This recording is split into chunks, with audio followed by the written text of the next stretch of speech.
Scars are us. Scars are us.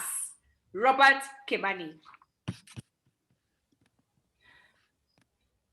Do you have a scar on your body? If you do me a favor. Just take a finger and place your finger where that scar is. Don't worry, no one else is looking.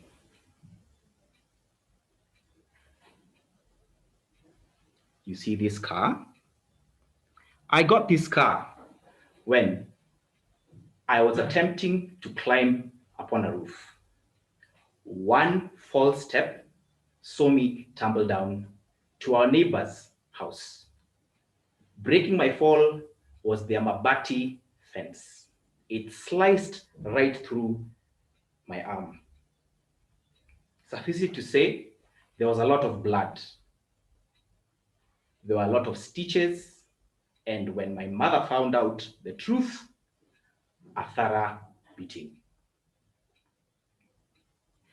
We get scars from everyday incidents and accidents that cause us physical, psychological, spiritual, and emotional harm. Some of these scars, like mine, can be seen. Others cannot.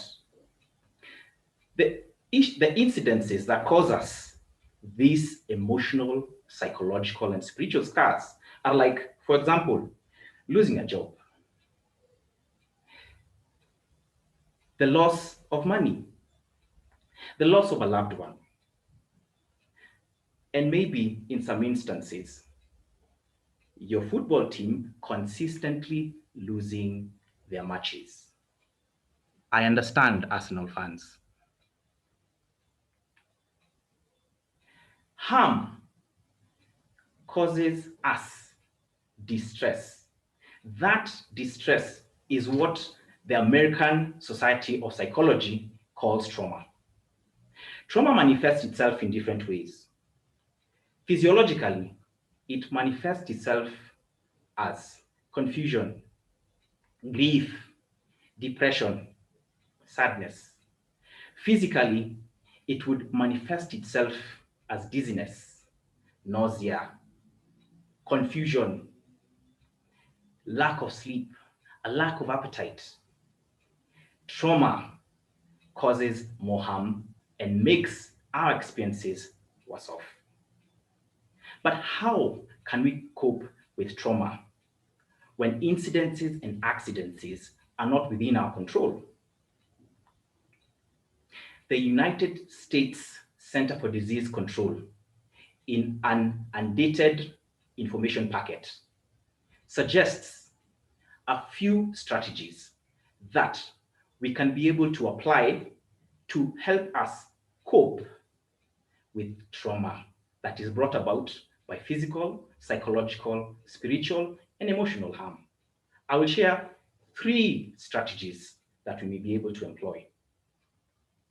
The first strategy is developing and maintaining a strong social support system. What do we mean by a strong social support system? These are friends and family around you who you trust and who, in moments of crisis, would provide you the physical, material, and sometimes psychological support to go through a difficult period. A second strategy we can be able to apply is daily self care. What does this mean? It means taking care of not only our body, but also our spiritual and emotional well being.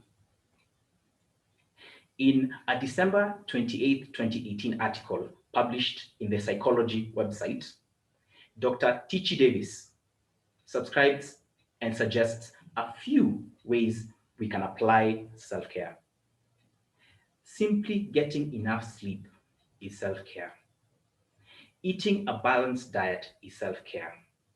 And would you imagine, cooking your own food is also considered self care. A third strategy we can employ to help us cope with trauma is engaging in recreation and leisure activities. Our work lives are filled with a lot of stress. Our schedules are jam-packed back to back. We need to make a conscious effort to schedule in leisure activities. This may be in tune with your hobbies, such as reading, traveling, cycling, taking a walk, jogging, anything that just gets you out of your normal routine of work. In conclusion, everyday incidences and accidents are bound to create harm, which would lead to trauma in our lives. We need to devise ways to cope with the negative effects of this kind of trauma. Three strategies can help us to cope with trauma. One is developing and maintaining a strong social support system around us. Two, practicing daily self-care. And three, engaging in recreation and leisure activities.